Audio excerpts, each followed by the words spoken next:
Hello, this is Staff Attorney Joe Riepenhoff from the Legal Aid Society of Milwaukee, and I'm going to be talking about fighting evictions this summer 2020.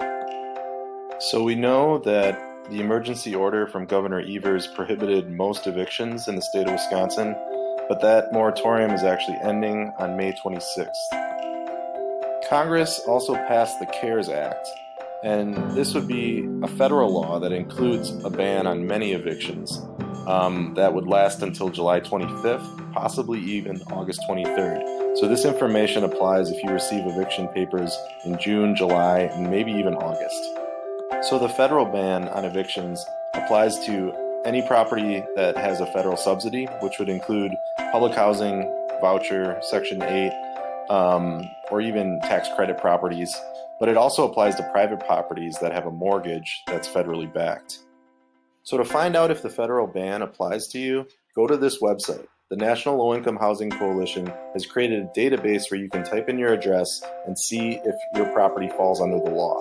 There is also a map function. You can look at your neighborhood if you want to do it that way, but pause this slide and write down that address. This is the information you need. Once you've determined that the property you're renting from is covered by the ban, the most important thing you can do is respond to those court papers. If it's a notice or a summons, it might tell you to call into a phone number or show up to a virtual meeting or actually show up to court. Make sure you do that because that's how you can actually fight the eviction. With that first interaction with the court, you're going to want to say that you are contesting the eviction, and the grounds are that the property you're renting is covered by the CARES Act.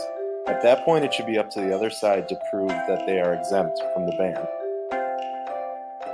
The final step is that your case should be dismissed. If that happens, you're going to want to ask that the record be sealed so that your name doesn't show up on CCAP and it doesn't show to other landlords that this eviction was brought against you.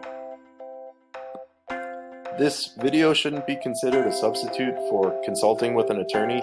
It is always best to have an attorney assist you when you go to court. So if you want a little more in-depth analysis of your case, feel free to follow up with us.